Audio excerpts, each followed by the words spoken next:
Magandang araw sa inyong lahat. Welcome sa ating on the spot guide today. Paalala lang mga pro na mga probables na ating ibinibigay ay guide lang.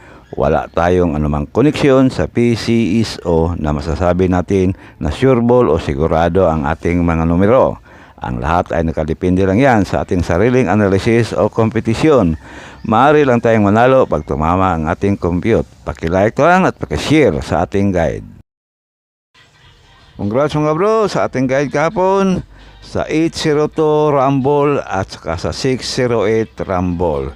Naka 2 hits tayo kahapon at sana nanalo kayo. Okay, tutok lang kayo dito sa ating guide. Tandaan mga bro, ang ating guide ay pwedeng all draw. Pindi na lang yan sa inyong budget. Kung kaya sa budget, pwedeng tayaan bawat draw. Pero kung hindi, pili o pick up lang sa mga numerong korsonada ninyo. Pwedeng balikan ang ating guide kahapon. Baka may mag-delay doon para sa ating on the spot sa 2 PM draw. Unang numero natin ay 519 Rumble. Pangalawa, 528 Rumble. At pangatlo, 408 Rumble. Pili o pick up lang sa mga numerong korsonada ninyo. Pag hindi na on the spot, pwedeng tayan ulit sa susunod na draw. Tulad ng sabi ko, depende na lang yan sa inyong budget. Okay, paki-screenshot na lang para kung meron kayong gustong balikan kahapon, pag kinabahan ay meron kayong kopya. At sa ating 5 PM on the spot, unang numero natin ay 629 Rumble.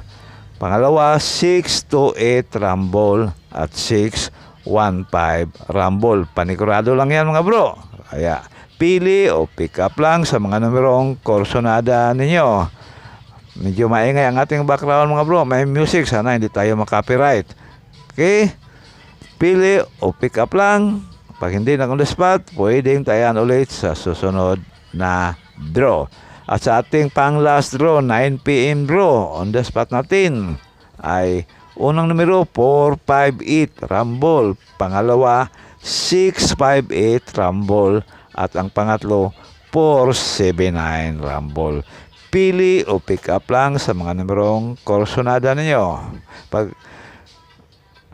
Maraming salamat sa inyong lahat at sana makaulit tayo ng panalo. Good luck na lang at God bless you all.